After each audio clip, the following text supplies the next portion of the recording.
안녕하세요. 저는 삼성선물리서치센터에서 원자재를 연구하는 옥지회라고 합니다. 오늘은 금이 올해 상승하거나 하락한다면 어떤 이유일지 말씀드리고 구리와 금 비율을 활용해 경기를 전망하는 방법을 알아보는 시간을 가지겠습니다. 먼저 역사적으로 금 가격은 연준의 금리 인상이 종료될 시점 전후로 상승 랠리를 보였는데요. 이번 가격 상승은 이례적으로 과거와 달리 금리 인상이 마무리되지 않은 상황에서 이어졌습니다. 본격적인 연준의 금리 인상 중단으로 달러화의 약세 흐름이 과시화된다면 금 가격은 추가적으로 상승할 가능성이 있습니다. 두 번째로는 올해 상반기 실물 지표로 봤을 때 글로벌 경제의 성장이 제한될 것으로 예상됩니다. 경기 침체 및 저성장, 고물가 당시의 금은 자산시장 내 수익률이 양호한 편이었는데요. 경기가 빠르게 회복되지 않는다면 금 투자 환경은 2022년보다 개선될 것으로 보입니다.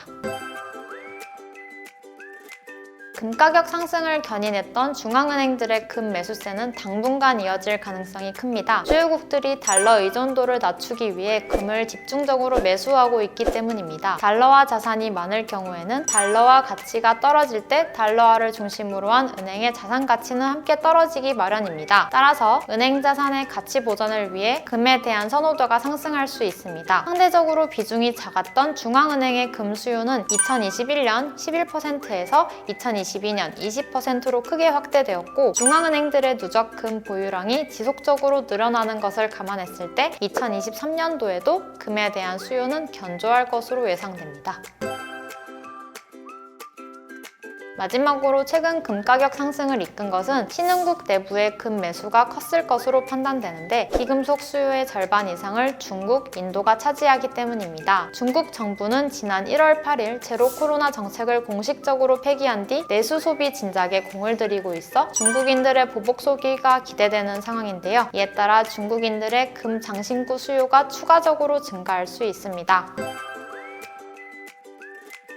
다만 인플레이션이 예상보다 빨리 떨어진다면 이는 금 가격의 역풍이 될 수 있습니다. 통상 금 가격은 명목금리에서 물가 상승률을 뺀 실질금리와 역외관계를 가지는데요. 명목금리는 높은 수준을 유지하는 데 비해 인플레이션 압력은 둔화되어 실질금리가 높아진다면 금 가격은 상승 추동력을 잃을 가능성이 높습니다. 실질금리와 금 가격이 반비례하는 이유는 금이 자체적으로 이자 수익을 창출할 수 없는 자산이기 때문입니다. 그렇기 때문에 실제 화폐 가치를 감안한 이자율인 실질 이자율이 올라가면 시장금리가 금 보유의 기회비용이 되어 가격이 떨어지는 것입니다. 게다가 올해 초에 높은 금 가격은 경기 침체가 올 가능성을 선제적으로 반영해 상승한 것으로 추정되기 때문에 침체의 정도가 생각보다 얕거나 세계 경제가 연착륙한다면 금 가격이 조정받을 또 다른 요인이 될 수 있습니다. 따라서 금 투자 시 판단 기준으로 삼아야 할 것은 물가 상승률과 그에 따른 연준의 긴축 그리고 세계의 경기 침체 수준입니다.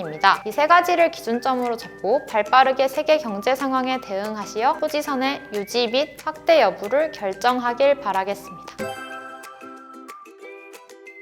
혹시 구리금 비율에 대해 들어보셨나요? 구리금 비율은 경기 선행 지표로서의 역할을 하는 구리 가격에서 금 가격을 나누어서 만드는 지표입니다. 구리는 경기가 확장될 때 가격이 상승하는 반면 금은 오히려 경기가 침체될 때 상승하는 경향이 있기 때문에 이러한 상반되는 특징을 활용한 것입니다. 경기가 좋아지면 금 대신 구리가 상승할 테니 구리-금 가격 비율은 올라가고 경기가 나빠지면 반대로 수치가 낮아질 것입니다. 한편 구리-금 가격 비율은 미국 국채 10년물 금리와 유사하게 움직이는 경향이 있는데요. 차트에서 미국채 10년물 금리와 구리금 가격 비율을 비교하면 변동폭은 상이하지만 변동 방향은 유사한 것을 확인하실 수 있습니다. 구리금 가격 비율이 장기 국채 금리와 비슷한 궤적을 그리는 것은 금 대비 구리 가격이 인플레이션 척도이기 때문입니다. 인플레이션 해지 수단인 금에 비해 실물 경기에 영향을 많이 받는 구리 가격이 오른다면 인플레이션 압력이 커지고 인플레이션 압력이 커지면 장기 국부채 금리 금리에도 상승 압력이 가해집니다. 최근 들어서 정확도가 아주 높지는 않지만 2020년까지 구리금 가격 비율이 오를 때는 금리도 같이 상승하고 내릴 때는 같이 하락하는 것을 볼 수 있습니다. 다만 최근 1년간은 국채금리가 지속적으로 올라간 것에 비해 구리금 비율은 일정한 편입니다. 미국채 금리와 구리금 비율의 움직임이 비슷하다는 관점에서 생각해 봤을 때 이를 통해 10년물 금리에도 하방 가능성이 열려있다 정도로 이해하시면 되겠습니다. 구리금 비율은 월가에서 책 채권왕으로 불리는 제프리 건들락이 금리를 예측하는 데 활용한다고 해서 건들락 지표라고도 부르는데요. 투자자분들도 향후 경기를 예측하시는데 이 지표가 도움이 되셨으면 좋겠습니다.